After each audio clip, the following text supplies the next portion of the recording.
عمار جو کہ ایک بار پھر صدف کے دہلیز پر آ جائے گا، جب اس کو اچھی طرح سے پتہ بھی ہوتا ہے کہ صدف نے اس کو بولا ہوتا ہے کہ اگر تم میرے پیچھے آئے تو تم مجھے طلاق دے کر جاؤ گے، لیکن پھر بھی عمار سے پتہ نہیں کیوں صبر نہیں ہوتا۔ وہ کبھی دانیہ کے گھر جاتا ہے، کبھی ہمشہ کے گھر، تو کبھی صدف کے پیچھے۔ مطلب اس بندے کو اور کوئی کام ہی نہیں ہے، بس اس کو اپنی لائف میں ہر سیکنڈ ہر منٹ میں کوئی نہ کوئی عورت ضرور چاہیے ہوتی ہے، چاہے وہ اس کو اپنے رولے سنائیں یا اس سے پیار محبت کی باتیں کریں۔ صدف کی طرف سے جب وہ ٹکرا کے جائے گا تو حسب معمول بنا اپنے گھر جائے ہوئے وہ سیدھا دانیہ کے پاس جاتا ہے اور دانیہ کو کہے گا کہ مجھے تم سے سچی میں بہت محبت ہو گئی ہے۔ وہی محبت جو پچھلی قسط میں جب ہمشہ نے عمار سے پوچھا تھا کہ کیا تم دانیہ سے پیار کرتے ہو، تو اس نے کہا کہ نہیں، میں دانیہ سے پیار نہیں کرتا، میں صدف سے سچی محبت کرتا ہوں۔ اب اچانک اس والے ایپیسوڈ میں وہی والی محبت عمار کو دانیہ سے ہو گئی، جب اس کو پتہ چل گیا کہ صدف اب مجھے بالکل بھی گاس نہیں ڈالنے والی،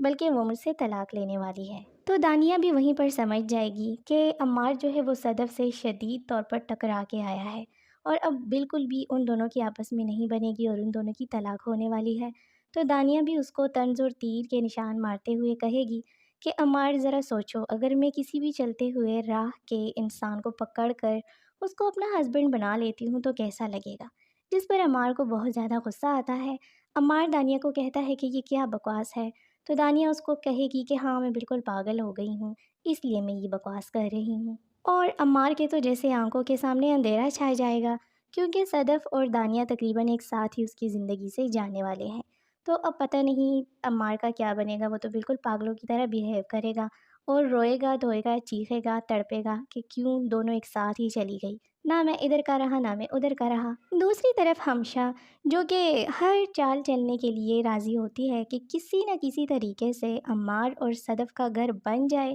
اور صدف جو ہے وہ بلال عبداللہ کے راستے سے ہٹی رہے، لیکن اب جب اس کو پتہ چل جاتا ہے کہ صدف جو ہے وہ عمار سے علیحدگی اختیار کرنے والی ہے تو ہمشہ بھی کافی گھبرا جاتی ہے اور اس کے بھی کافی آسان خطا ہو جاتے ہیں جب وہ صدف کے منہ سے یہ باتیں سنتی ہے کہ صدف کہتی ہے کہ اب میں بلال عبداللہ کے پاس اپنی زندگی گزاروں گی اور اس کے ساتھ ڈیٹ کروں گی، اس کے ساتھ ملوں گی، ملاقاتیں کروں گی، جہاں پر وہ کہے گا اس کے ساتھ جاؤں گی۔ تو ہمشہ کے تو جیسے دل پر چوریاں ہی چل رہی ہے، حالانکہ ہمشہ کو صحیح سے پتہ بھی ہوتا ہے کہ جو بلال عبداللہ ہے وہ بالکل بھی ہمشہ میں انٹرسٹڈ نہیں ہوتا، لیکن پھر بھی وہ اپنے دل کے ہاتھوں مجبور ہوتی ہے۔ وہ چاہے بلال عبداللہ کے پاس ہو یا نہ ہو، لیکن اس کو بلال عبداللہ کے پاس کوئی اور بھی گوارا نہیں ہوتا۔ دوسری طرف یہ صدف کی امی کی بھی سمجھ نہیں آتی، جو تنہائی میں تو اپنی بیٹی کے ساتھ ہوتی ہے، اپنی بیٹی کو کہتی ہے کہ میں تمہاری سہیلی ہوں، تم جو بھی فیصلہ کرو گی میں تمہارا ساتھ دوں گی، اور جب عمار کو دیکھتے تو پتہ نہیں کیوں ایک دم سے پاگل ہو جاتی ہے اور پوری سائڈ اپنی بیٹی کے بجائے وہ عمار کی لینا سٹارٹ ہو جاتی ہے۔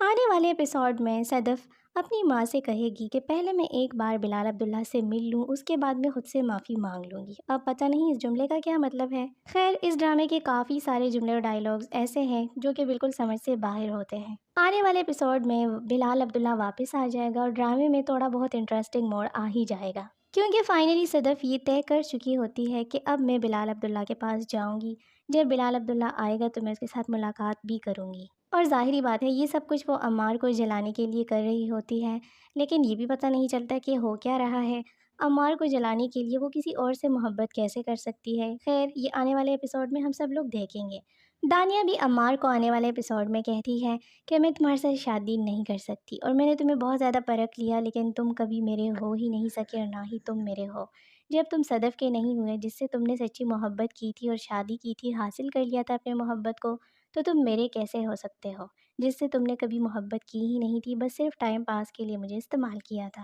اور دانیہ عمار کو یہ بھی کہے گی کہ میں نے واپس جانے کے لیے کینیڈا کا ٹکٹ کر لیا ہے اور اب تم کبھی بھی مجھ سے ملنے کے لیے مت آنا، جس پر عمار بالکل پاگلوں کی طرح روئے گا، چیخے گا اور اس کو تو جیسے دن میں تارے نظر آنے لگیں گے، کیونکہ اب نہ وہ صدف کا رہا اور نہ دانیہ کا رہا۔ اپنی بھی قیمتی رائے کا اظہار ضرور کیجیے کہ ڈرامے کے اینڈ پر کیا